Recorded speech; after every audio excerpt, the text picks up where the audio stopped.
Hello there. Good morning, good afternoon, good evening, wherever you are. I'm Ryan in Singapore. Welcome to our mindfulness practice. Our topic today is coming back to going back to the basics. What is mindfulness? So last time we talked about mindfulness in the context of hypervigilance.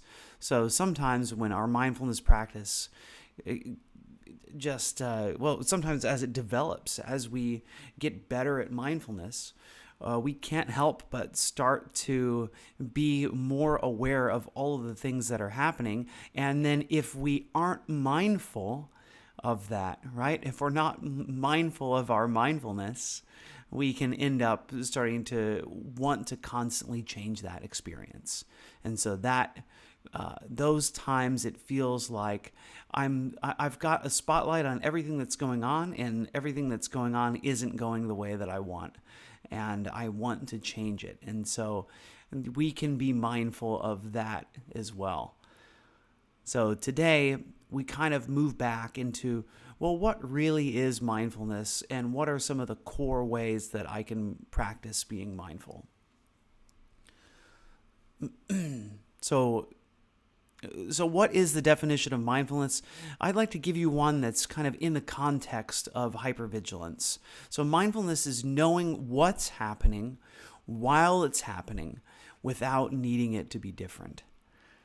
Knowing what's happening while it's happening without needing it to be different. And I think that's kind of, that last piece is what can tend to make our experience more difficult, is that we notice what's happening while it's happening, and then we go, I don't like this the way that it is.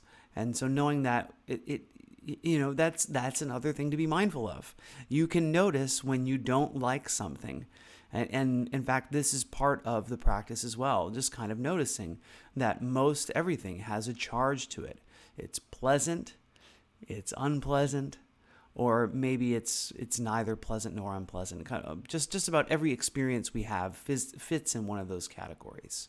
After hypervigilance, we can start to come back to what feels simple again, and I think that can be helpful in not getting carried away. So mindfulness, just a reminder, mindfulness is not a personality trait. It's not something that you're born with. It's something that you can train. It is a skill, and it's built from small building blocks. And it's not something that you have to, you have to learn all at once. It's something that we can learn piece by piece, and that's kind of how I want to approach it today. So looking at the building blocks of body, of breath, and of raw awareness. So what's how to tune into each of these and to use these to ground you, so that when you start to drift off into hypervigilance, that you can come back to these three basic building blocks of mindfulness. Hi, Eddie. Great to see you here today. Welcome. And so throughout this session, what we can remember is so even in the midst of these building blocks, there is one basic mantra that you can go through, and that's notice, allow, and return. So you can just see what it is that's going on. You can feel it, you can name it, you can come back. And this is extremely helpful in the practice, because you will notice that you won't stay focused through your entire meditation practice, and you won't stay perfectly on task when we're trying to integrate mindfulness into daily life either. That from time to time we will notice, as I said last time, our mind has a mind of its own. Our mind is going to wander away, and it's going to do things. It's going to think about things we don't want to think about. And that's a natural part of the practice, and there's no need to try to change that because that's just how it is. It doesn't mean that we may interpret it as I'm a bad meditator. We may hear some inner commentary going on, and that's also part of the mind has a mind of its own. You don't have to listen to all of that. Or, maybe you do have to listen to that because that's what the mind's doing, but you don't have to believe it. Our minds are not telling us the truth all the time. What comes into our minds is not me. We don't have to listen. We don't have to believe everything that comes into the mind. So we'll just move into what is block one. Laverne, it's body, breath, and raw awareness. So, hi, Rachel. Just kind of getting started off of what we talked about last time, which was hypervigilance and how to come back. And I'll just say it one more time for everybody. Mindfulness is knowing what's happening while it's happening without needing it to be different. So the first building block is body. So the body gives us honest, fast information. The body can be our home base. And sometimes, we live in this body all the time. There's no way to live outside of the body. So you've got always at your disposal your contact points, your posture, your temperature, your sensation, your movement. And why do we choose the body as the home base, as opposed to, following the breath, following the thoughts, following emotions? Thoughts are slippery. Thoughts are changing. Emotions can be abstract, not as concrete as the body. Bodily sensations are concrete. There's something that you can name, and you can, with some effort, sometimes describe what it is that's going on. So, just seeing what it is that's happening, and know that mindfulness of the body can be raw. It doesn't have to be, we don't even have to put words into our experience. We can just notice without it. And in fact, I think that's one of the great things about, raw awareness, is that there is no, if you go back when you were a baby, right? You were experiencing things and you didn't even have language that you could put on it. And so we don't have to. And in fact, you'll see that the original mind exists without language. So you can experience these exactly as they are without needing to describe it to yourself or to have that inner commentary. Mindfulness of the body is not scanning to change something. It's not diagnosing. It's not trying to figure out what's wrong. It's simply feeling what's already here. And you can think of things like, well, okay, what's happening in my jaw, in my throat, in my chest, in my belly, in my shoulders. You can notice at any given moment. This isn't part of the formal meditation practice, but you can do it right now. You can be mindful right now of what's going on. And in fact, this right now knowing is one way to bring mindfulness into your daily life. So you can pay attention to your shoulders. You can use the sensation in, I think for me, tension often becomes most obvious in my eyebrows and in my shoulders.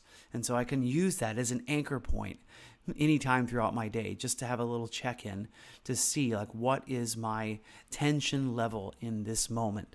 So just feeling into my shoulders, feeling into my forehead. Another thing you can ask, what's the strongest sensation right now? So as I observe my body, what do I feel the most?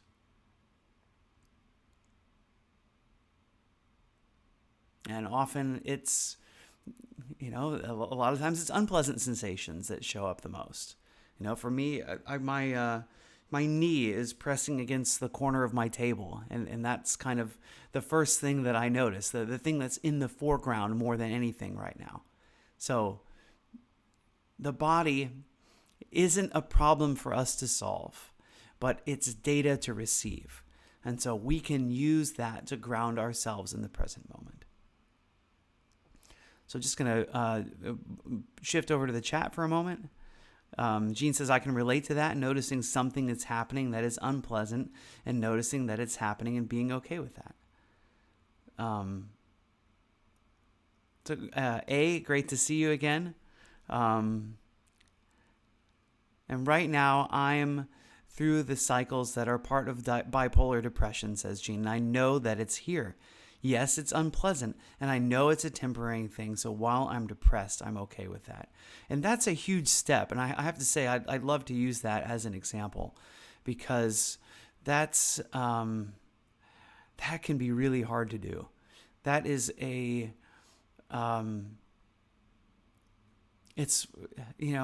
knowing depression is here, admitting depression is here, and rolling out the red carpet for depression and going, you're going to be here for some amount of time, and I can be okay with that you're just part of my natural cycle, and that you are temporary, right? Not trying to make it go away, but that knowledge can be helpful as well, that this is a cycle, and this cycle doesn't last forever. And it's possible to embrace that. And then to using the body. How do I know?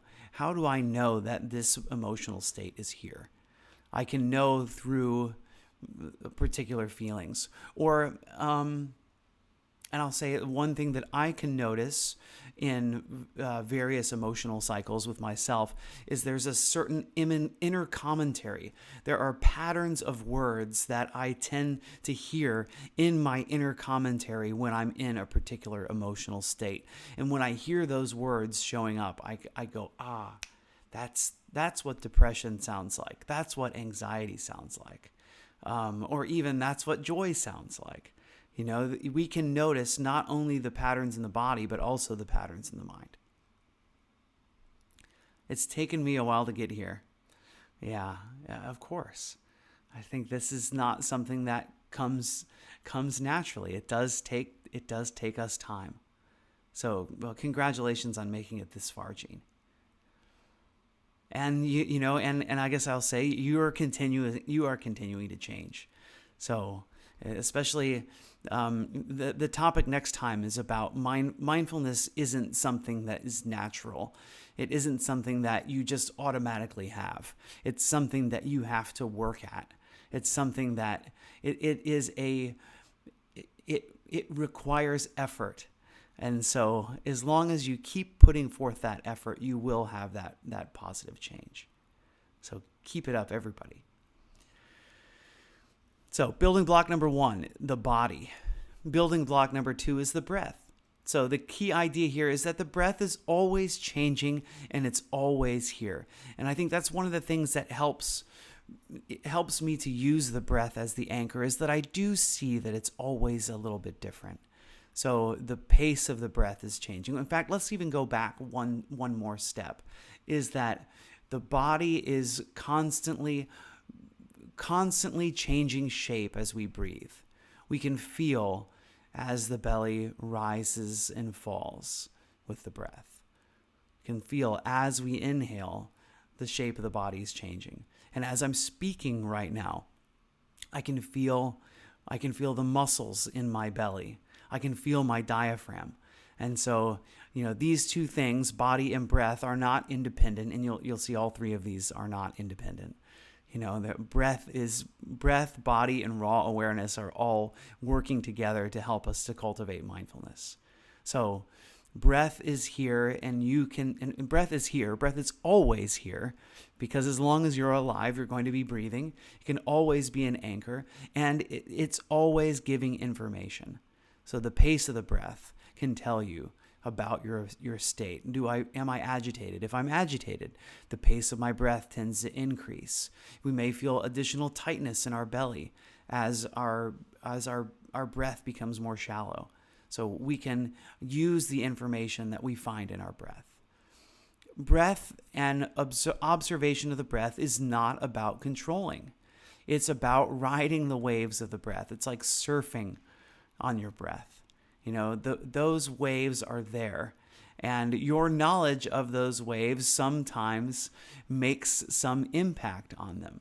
So one of the common pitfalls of observation of breath is that breath becomes another performance project or a control project. And we start thinking, my breath needs to be deeper, right? If I'm going to calm down, mindfulness isn't breath work. We aren't altering our breath to achieve something.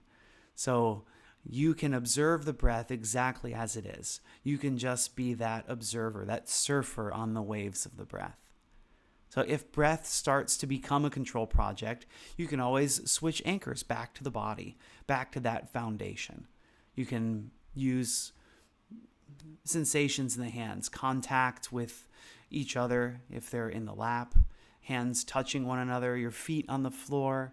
You can use the contact of your cushion, the feeling of the feeling of the feet on the floor as you're walking. So all kinds of ways to reorient if the breath becomes a performance project, and you notice that awareness of the breath causes you to want to take control. So you don't have to breathe any better than you're already breathing. And if you notice that you're starting to take control, and observation of the breath is causing your breath to change, that noticing is mindfulness too. So, what's cool about the practice is, as long as you're intending to practice, you're practicing. There is no better or worse. As long as you have that intention to stay in the present moment, you get credit for being mindful. So step 3, raw awareness. So this is the how to do it. This is more about the attitude of it. So raw awareness is observation before the story, before the judgment, before the fixing, before the mind comes in with the inner commentary. And this takes practice. And it doesn't mean that if the judgment comes in, if the story comes in, if the desire to fix comes in, that you have failed. This is yet, if you have noticed that voice is coming in, congratulations, you are still being mindful, right? And that observation of that voice is raw awareness as well. And that is a success. And so we don't have to compound. And what's interesting too is the awareness of that judging discharges it. And you don't have to take my word for it. Try it out in your practice. Notice the judging. When we notice the judging and notice that it's, what's the intention behind it? The intention is to be a better person. And so see that it's always this kind of self-protection, this desire to be better that's behind all of it. And that positive intention is something that you can feel joyful about. So the experience is the sensation, the emotion, and the thought. The commentary around it is the should, the wrong, the fix it, the why am I like this? And so that may come in, and with practice that may come in less and less. But again, that is something that you can also be aware of. So you can use this you can use this knowledge as commentary, and what can be helpful is to label it. This is the judging mind. This is my fixing impulse. This is me planning what I want to do next. This is me rehearsing what it is that I'm going to do. So awareness is not a demand for us to change.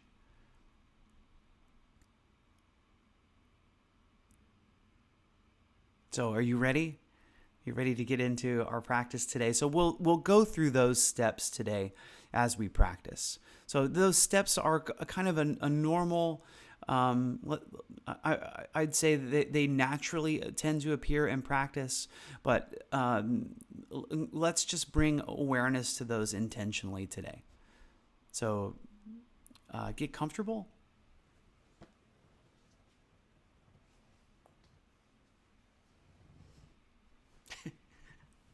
Just get, it's funny. I realize whenever I say get comfortable, it means get in your meditation posture. And those two things for me are synonymous. My meditation posture is comfortable, and I would encourage you to choose a posture that is comfortable, but one also that is it should be comfortable. And there's the word should. I hope it is as comfortable as possible, and at the same time, I hope that it helps you to stay awake and alert. As I said, mindfulness is not something that happens automatically, that we really have to work to make it happen. So if it's helpful for you, you can allow your eyes to close.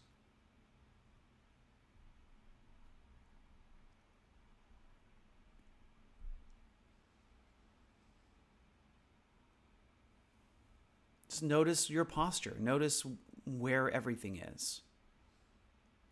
Proprioception, I believe, is the word of the knowledge of where everything in my body is. So if I extend my arm to the right and my hand is out away from me, I know where it is. If I close my eyes and try and bring my fingers together, I can do it because I have that proprioception. So can you just take note of where everything in your body is? Your head, your shoulders, your back. You can notice your posture. Your pelvis, your legs, your arms.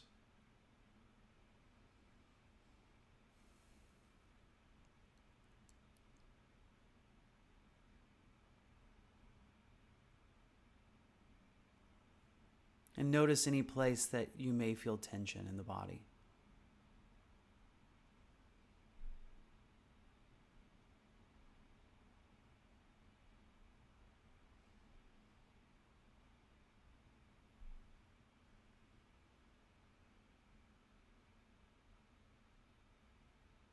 Notice the contact between the cushion and your body, or the chair,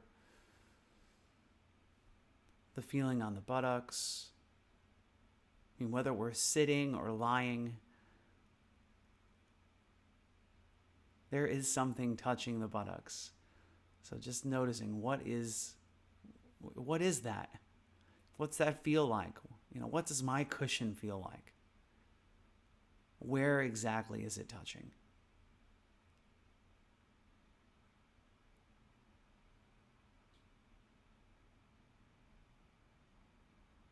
Where does it stop touching?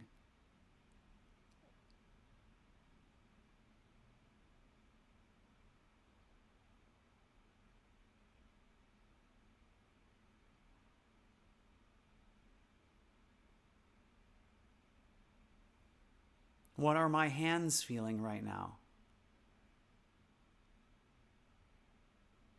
And my hands are in my lap, they're touching one another. So I can feel the contact of my left fingers on my right hand. So I'm bringing attention to my right hand.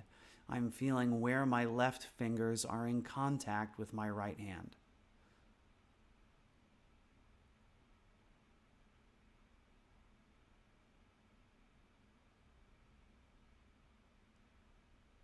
The tips of my thumbs are in contact with each other, and I can feel in my right thumb the feeling of my left thumb touching.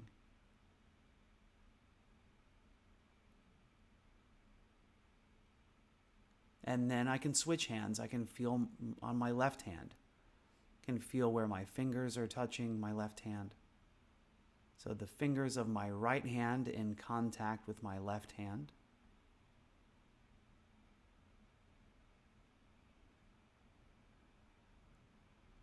I can feel the sensation of my right thumb in contact with my left thumb.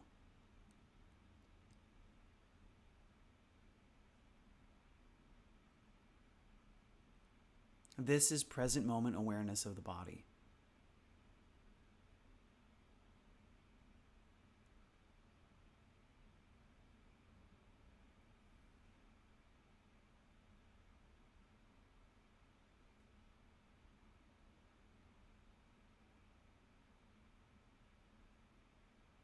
And this can be the base. This can be the anchor. We can stay here for the entire meditation.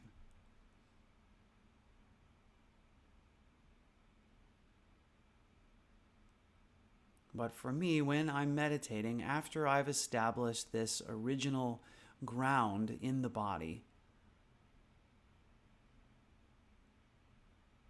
I begin to shift my attention to my belly.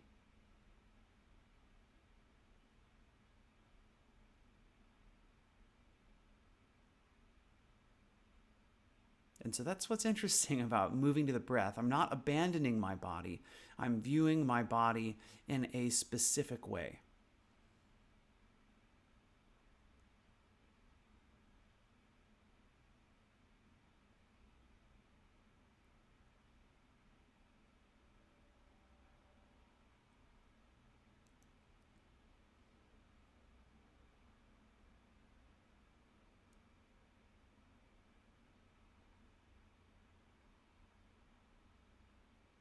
And so I do get a lot of information from my belly.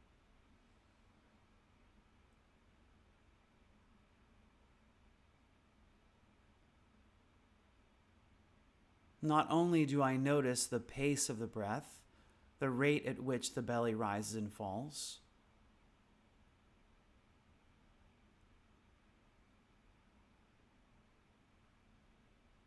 but I can also notice certain emotional sensations that show up.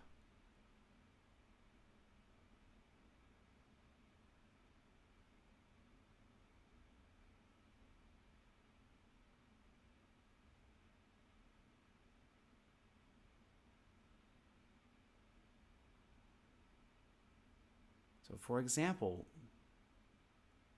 any amount of fear or anxiety, for me, always shows up in the belly. Feels cold. It's like there's a little point somewhere in my belly that feels cold and feels shrinking.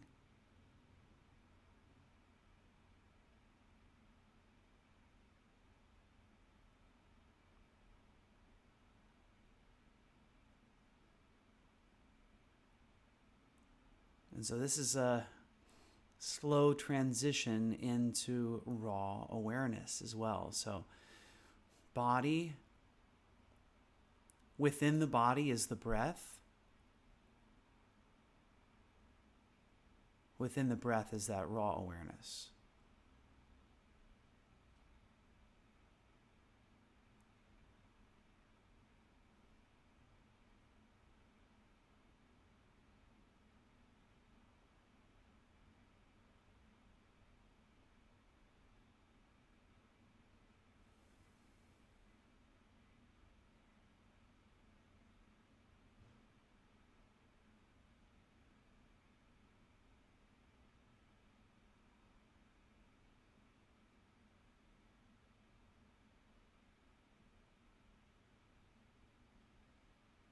As best you can, try to keep your attention focused on the belly.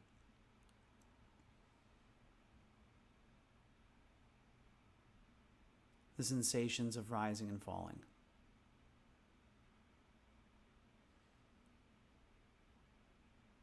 In fact, you don't even need to intellectually tell yourself that you're watching your breath. All you have to do is watch the belly. You don't have to dig into what the information is either. The rawest of awareness is just following.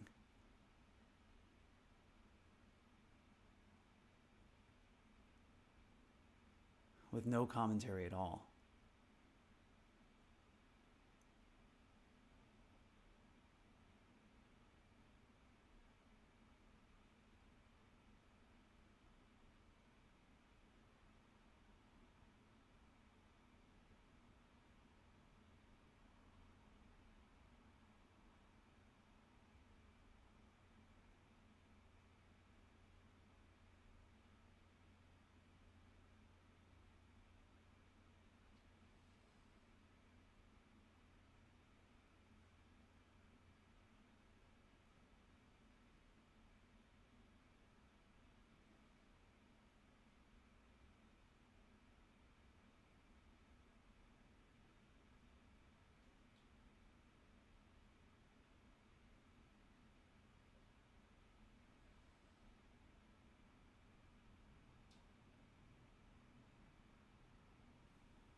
Oops, and there I noticed my mind was wandering. I started thinking about something.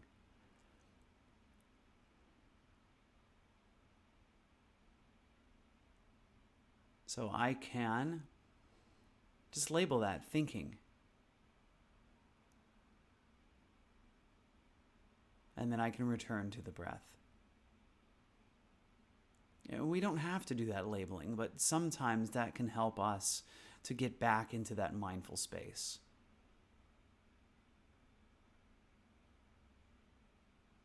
Say, thinking is an acknowledgement of my awareness that I know what has just happened.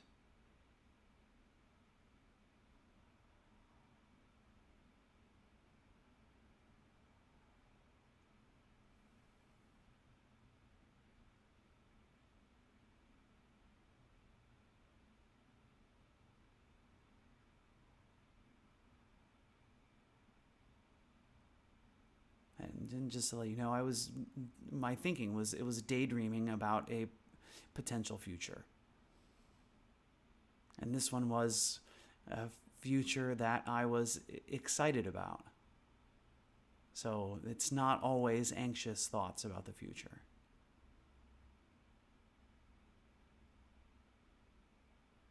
And time traveling to the past isn't always depressing thoughts about the past, although that tends to be more common when we're experiencing depression. So just acknowledging when those mind wanderings happen and being mindfully aware. This is me thinking. This is me judging. This is me trying to fix, and I can be aware of that. And then when we're ready, we can come back to observing the belly. And if the breath ever becomes overwhelming, we can come back to the body. My favorite body place to scan to is the sensation of the cushion against my body.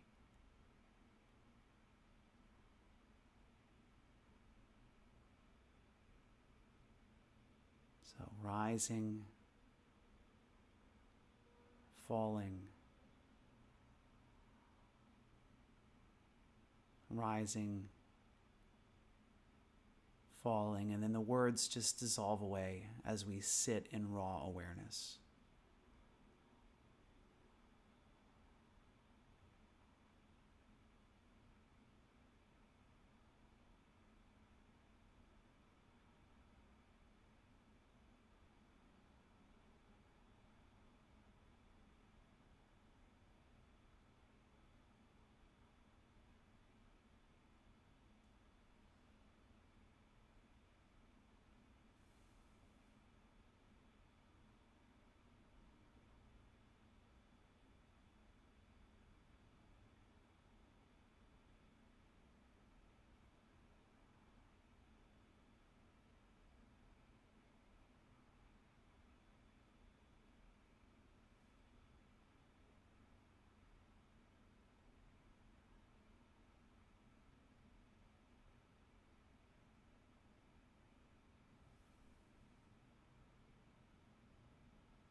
Right, we're going to start to draw our practice to its close.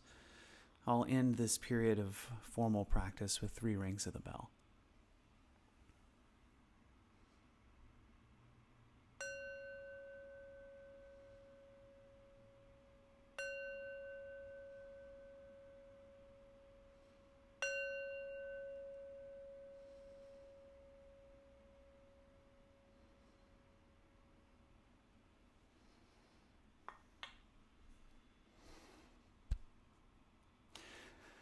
Congratulations, everyone, for making it through today's formal practice. Thanks for being here with me. Thanks for being here with each other. As always, lovely to be here to kind of lead these sessions. How'd it go? What was it like today? What did you discover? Did you discover something about yourself?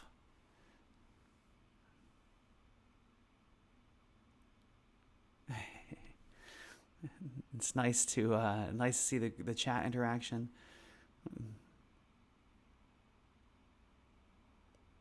Thanks, Angie. Thanks, Shoke. Eddie, Tea Lady Nat. It's great to see you here today. More oolong for me today.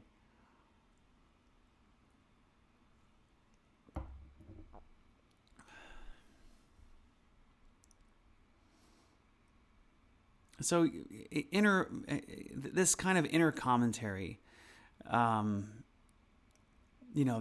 what I mean. That's what I can notice often, and I think the more time that I've spent practicing, the less there's judging around that. When my mind was wandering, I could just notice that my mind's wandering, and I can come back without getting frustrated or clinging to achievement or striving. And so this is where, the topic last time about hypervigilance can come in sometime. Thank you, Shoke, for your donation. Thanks, Michael. Thank you, Mai. Rachel says, after lots of distractions, I finally came back to the breath and then finally relaxed quite deeply. And that's a perfect cue for me to remind everyone that meditation isn't about relaxation. Relaxation may come, but it also may not come. So just remember that we're not, if you're, that's a huge topic in and of itself about relaxation and meditation. But just to know that the work that we're doing here does not require and does not necessarily lead to an immediate relaxed state.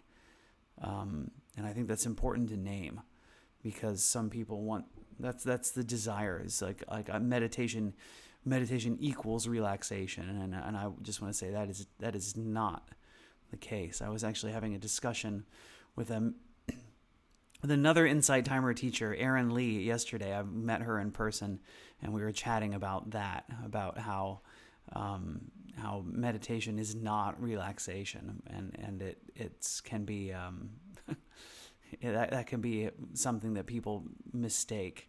At least mindfulness, when it comes to mindfulness, the one type of meditation that has, there is evidence, there are scientific studies around mindfulness that have shown that there are benefits to mindfulness beyond simply placebo, which you can't really say that for pretty much every other type of meditation. So if mindfulness meditation doesn't necessarily lead to relaxation, and so please don't use your relaxation as a measuring stick of success. Thank you. Thanks, Laverne, for your donation. It's great to have you here today.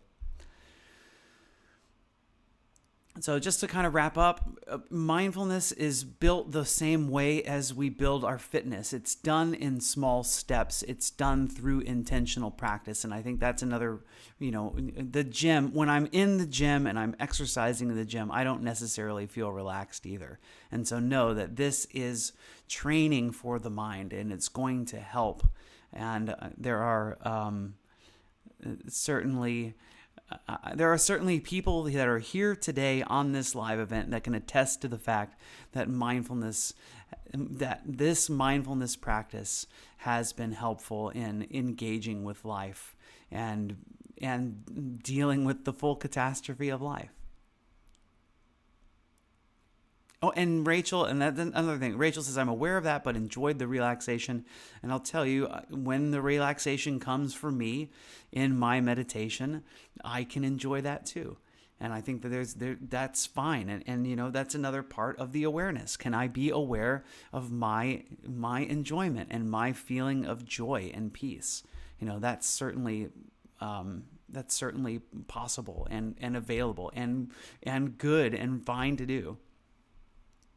So let me just invite you today, as you go through your day, just see if you can be mindful in one moment. And the one that I always love to give people is when you're brushing your teeth today, try not to have your phone in one hand,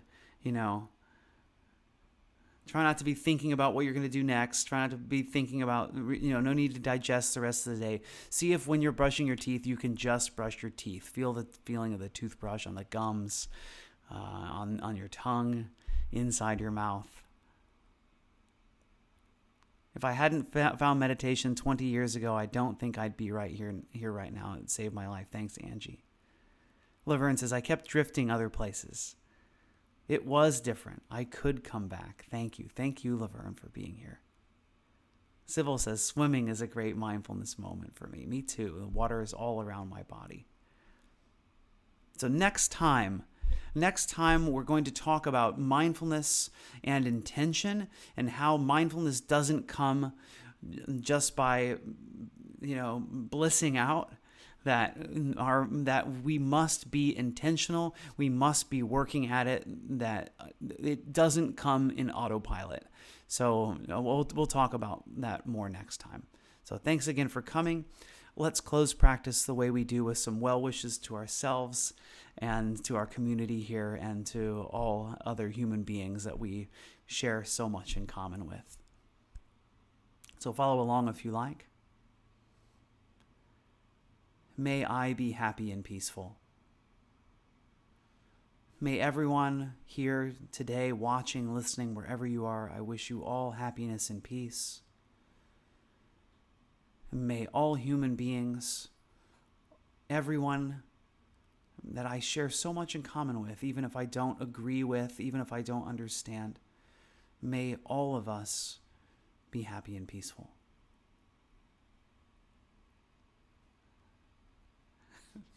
It's good to see you, Alexa.